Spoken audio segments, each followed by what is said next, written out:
Jacob, you're up next. This next deadlift is 272.5 kilograms. Ladies and gentlemen, that is a tick over 600 pounds.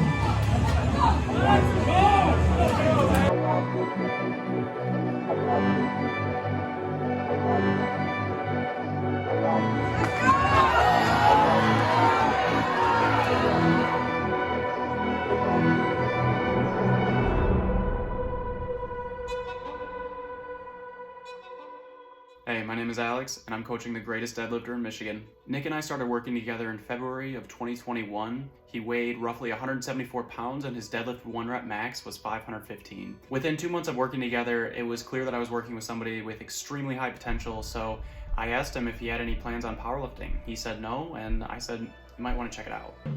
That felt easy. That felt really fast. Since Nick came in at 174 pounds, we decided that it might be a good idea to try to lose a little bit of body fat and move down to the 74 kilogram weight class, which is 163 pounds roughly.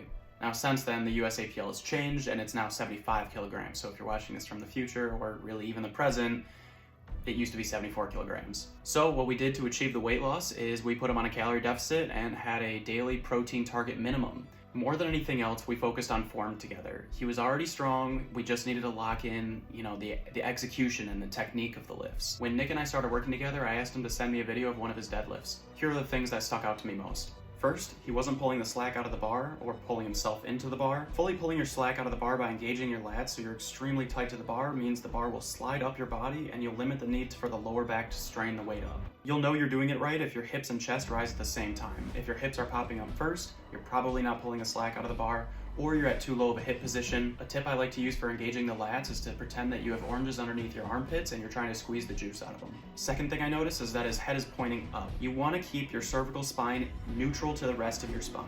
It's an extremely common mistake, probably the #1 mistake you'll see in a gym. By cranking your neck up, you're increasing the likelihood you'll have to use your lower back to get the weight up. You're also putting your glutes at a disadvantage, and you definitely want to use those in the deadlift.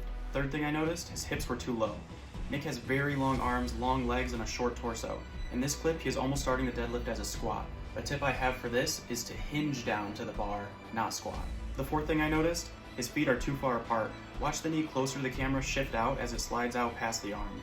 Your feet should be hip width apart and bring your arms in to hug the legs. The 600-pound deadlift was a long-term goal of ours, so we kind of sent a Hail Mary just to try to get that lift.